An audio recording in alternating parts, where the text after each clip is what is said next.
6 people are severely wounded. But they never tell you the casualties of the wounded, because these are the types of people. We are dealing with a government, a parliament of absolute liars. These young men are supposed to be crippled, because that keeps your mind on Afghanistan and not what's actually happening in the country. Well, there he is. I believe we're very close to home for Mr. Cameron. This is a publicity stunt to make Mr. Cameron look like a rough and tough Royal Marine. Have you seen the posters with him looking rugged? Mao Zedong, Lenin. But this man is a puppet. We've described him as a Cabbage Patch doll because he looks like a Cabbage Patch doll. And if you follow his policy, he is following all of the Labour policy. And why? Because the same bodies are advising him, Demos being a key one, the Young Foundation. If you do your research, you will find this man is not forming policy, it's being given to him by the people I am about to expose. World government. David Icke's talking about it. There are other speakers warning that something is being created we haven't given our permission for. And I'm going to link the two because the common purpose is world government. We have documents which will be released onto these video talks where the government at one stage was saying, what's the best route, the United Nations or the Commonwealth? Did you vote for a world government? Did you have a referendum? If you don't know what the Trilateral Commission is, you need to know. But what's happening is we're being formed into 3 power blocks. And this one is the one that's causing us the problem. Europe, as a power block, is to contain Africa and the Soviet Union. That is a fact and it's provable. Well, here they are. Both of them liars.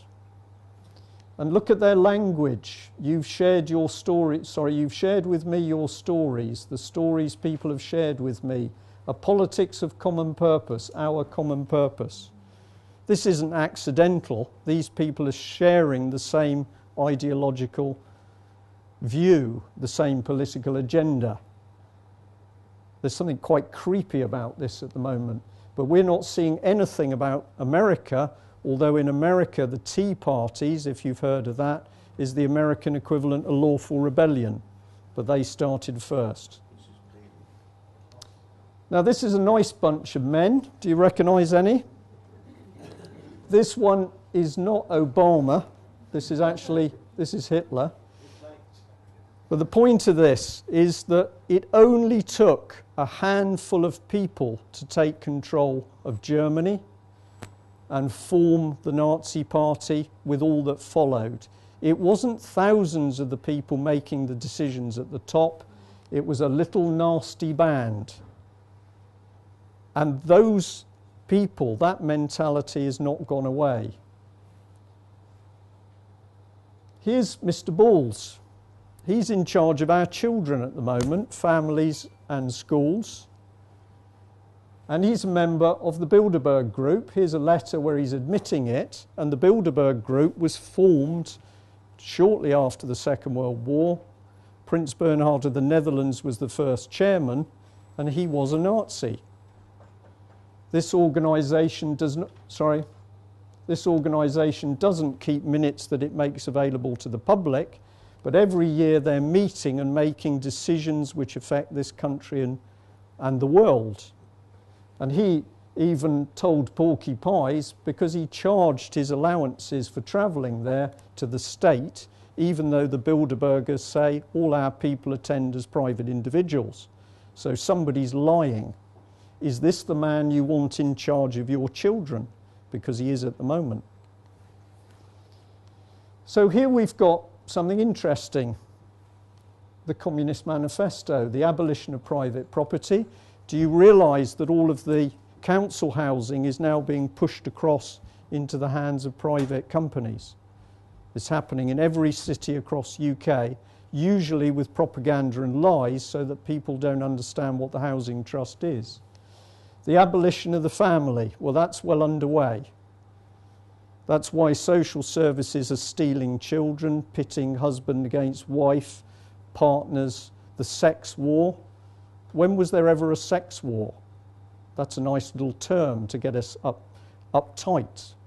Women, can they stay in love when they earn more than the man? That's the propaganda. That's working on your psyche because they're going to break the families up. The abolition of countries and nationalities. That's happening. The abolition of all religion. Well, some of you may be spiritual, some of you may be religious, but the thing you can see at the moment is an attack. If I was to talk about Jesus Christ, I'm branded now a loony. Those wicked Christians. And what's interesting is if you go and speak to the Muslims know about the spiritual attack on them as well. And that's because the people manipulating the puppet strings are not spiritual in the way we would want to be spiritual. They're quite nasty people. In the Communist International in 1928, there were some very key objectives set to bring about regional union between socialist nations. Do you know that America is being broken up into regions? This country is. It's nearly there. To level the economies of all nations by introducing a single world currency. Well, we formed the euro, and we're now seeing major upheaval in the international money markets, and that is to force the movement towards this world currency. And ultimately, the regions are going to be forced into this new world order, and we're hearing politicians use the phrase. Well, they're not using it for fun, they mean what they say. Here they are. A few. You can go through New Labour and you pick out all the ones that are communists. This man has a communist background. If I had the same communist background, I wouldn't have been allowed in the Navy. But he's now in charge of the armed forces. So how does that work? I think what this man is helping to happen is that our armed forces are being decimated. They want the injuries, they want the deaths. Why? Because while the troops are over there, we've got to have European troops coming in to help us at home. Have you seen the papers talking about merging the British and the French armed forces? Yeah, get our troops out the country, bring in the foreign troops. Classic takeover of a state. These are all communists. He was helped into power specifically by the communists in Scotland. It's obvious when you look at it. Now, here's a nice lady. I've forgotten her name now. Jackie Smith, is that right? Well, we've got a wonderful organisation called Liberty. Have you all heard of Liberty? A lady called Chakrabarti is involved with that. It's cuddly, it's working for our liberty. No, it's not. If you do your research on Liberty, you will find that Harriet Harman was connected with a thing called the Lolita's Charter, which was about reducing the age of consent and argued that childhood sexual experiences willingly engaged in with an adult result in no identifiable damage. This was as a result of these two paedophile groups. What these people are working towards is that heterosexuality is not normal, but sex with children is normal. And in Germany, there are papers already on the internet, you can go to the TPUC site and look at them, where they are pushing to make paedophilia legal. So we've got Mr. Balls, who's associated with an organisation connected with the Nazis who were pretty keen on eugenics, and we've got other members of the Labour administration, Harriet Harman. So I think I said